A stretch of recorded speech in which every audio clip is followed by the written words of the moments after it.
നല്ല മട്ടൺ സ്റ്റൂവും ഇടിയപ്പവും കഴിക്കാനുള്ള പൂതി കൊണ്ട് ഇന്നലെ രാത്രി പോയി വാങ്ങി വെച്ച മട്ടനാണ് കേട്ടോ ഈ കാണുന്നത്. ഒരുപാട് നേരം വെള്ളമൊഴിച്ച് വെച്ചിട്ടുണ്ടായിരുന്നു. എനിക്കാണെങ്കിൽ രാവിലെ കുറച്ച് സമയം കുറവായിരുന്നു കേട്ടോ. ഹസ്ബൻഡാണെങ്കിൽ 6 മണിക്ക് ജോലിക്ക് പോകണം.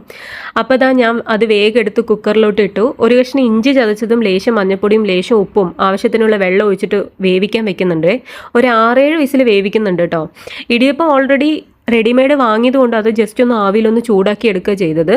എന്നിട്ട് രാവിലെ നമ്മുടെ ബ്രേക്ക്ഫാസ്റ്റും കാര്യങ്ങളൊക്കെ കഴിഞ്ഞു. ഇന്ന് ലഞ്ചിന് ഹസ്ബൻഡ് ഉണ്ടായിരുന്നില്ല കേട്ടോ.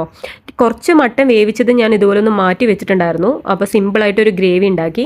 ഇന്നലെ രാത്രി ഉണ്ടാക്കിയ ചപ്പാത്തി കൂട്ടിയിട്ടാണ് ഞാൻ കഴിച്ചത്. പിന്നെ മീനൊക്കെ ഓൾറെഡി എപ്പോഴും ഫ്രിഡ്ജിലുള്ളതുകൊണ്ട് ഞാനിതാ 2-3 കഷ്ണം മീനെടുത്തൊന്ന് പൊരിച്ച് കഴിച്ചു.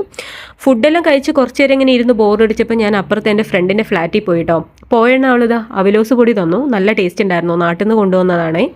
അപ്പോൾ അതൊക്കെ കഴിഞ്ഞതാ കുട്ടികളൊക്കെ ആയി കുറച്ച് നേരം ഇങ്ങനെ ഇരുന്ന് സത്യമായിട്ട് സമയം പോയതേ അറിഞ്ഞില്ല കേട്ടോ. എന്നിട്ട് ഞാൻ തിരിച്ച് വീട്ടിൽ പോയി.